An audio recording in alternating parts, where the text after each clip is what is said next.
ഞാൻ ചോദിക്കട്ടെ, 2019 മുഖ്യമന്ത്രി എന്തെല്ലാം നുണ പറഞ്ഞു അതുമായിട്ട് ബന്ധപ്പെട്ട്? ആദ്യം പറഞ്ഞു പാർലമെന്റിൽ ഈ പൗരത്വ നിയമം എടുത്തപ്പോൾ നമ്മുടെ എം പിമാരെല്ലാം ഊണഴിക്കാൻ പോയിരിക്കായിരുന്നു സോണിയാഗാന്ധിയുടെ വീട്ടിൽ. അവരാരും സംസാരിച്ചില്ല എന്ന് പറഞ്ഞു. ഞാനപ്പോ ശശി തരൂരിന്റെ, പ്രേമചന്ദ്രന്റെ, ടി മുഹമ്മദ് ബഷീറിന്റെ 3 പേരുടെ പ്രസംഗത്തിന്റെ വീഡിയോ എടുത്ത് മുഖ്യമന്ത്രിയുടെ ഓഫീസിലേക്ക് അയച്ചു കൊടുത്തു. പിന്നെ മുഖ്യമന്ത്രി പറഞ്ഞു രാഹുൽ ഗാന്ധി എന്തായിരുന്നില്ല, വിദേശത്തായിരുന്നു, ഇവരാരും വോട്ട് ചെയ്തില്ല പൗരത്വ നിയമത്തിനെതിരായിട്ടൊന്നും. ഇപ്പൊ രാഹുൽ ഗാന്ധി അടക്കം കേരളത്തിലെ മുഴുവൻ UDF എം പിമാരടക്കം കോൺഗ്രസിന്റെ എം പിമാർ മുഴുവൻ പാർലമെന്റിൽ പൗരത്വ നിയമത്തെ എതിർത്ത് വോട്ട് ചെയ്തതിന്റെ പാർലമെന്റിലെ രേഖ ഞാൻ മുഖ്യമന്ത്രിയുടെ ഓഫീസിലേക്ക് അയച്ചു കൊടുത്തു. അപ്പൊ മുഖ്യമന്ത്രി സ്ഥാനത്ത് ഇരുന്ന് നട്ടാക്കുറിക്കാത്ത നുണ പറയുകയാണ്.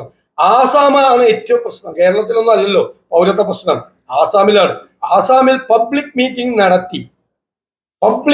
നടത്തിയിട്ടാണ് രാഹുൽ ഗാന്ധി പ്രഖ്യാപിച്ചത് ഞങ്ങൾ അധികാരത്തിൽ വന്നാൽ ഈ പൗരത്വ നിയമം അറബിക്കടലിൽ. അദ്ദേഹം ഇവിടെ പ്രസംഗിച്ചല്ലോ കഴിഞ്ഞ ദിവസം. അദ്ദേഹം പറഞ്ഞല്ലോ മതത്തിന്റെ അടിസ്ഥാനത്തിൽ പൗരത്വത്തെ കണക്കാക്കാൻ പറ്റില്ല, കോൺഗ്രസ് സമ്മതിക്കില്ല. ഇവിടെ പ്രിയങ്ക ഗാന്ധിയും ചിദംബരവും പറഞ്ഞല്ലോ ഞങ്ങൾ അധികാരത്തിൽ വന്നാൽ ഇത് കളയും. ഞങ്ങൾ അത് പറഞ്ഞത് കഴിഞ്ഞ 10 വർഷക്കാലം BJP ഭരിക്കുന്ന സമയത്ത് ഉണ്ടാക്കിയ ഭരണഘടനാ വിരുദ്ധ നിയമങ്ങൾ എല്ലാം റദ്ദാക്കുമെന്ന് പറഞ്ഞിട്ടുണ്ട്, കൃത്യമായി പറഞ്ഞിട്ടുണ്ട്. അത് വായിച്ചു നോക്കിയിട്ട് അദ്ദേഹത്തിന് മനസ്സിലാകേണ്ട. പിന്നെ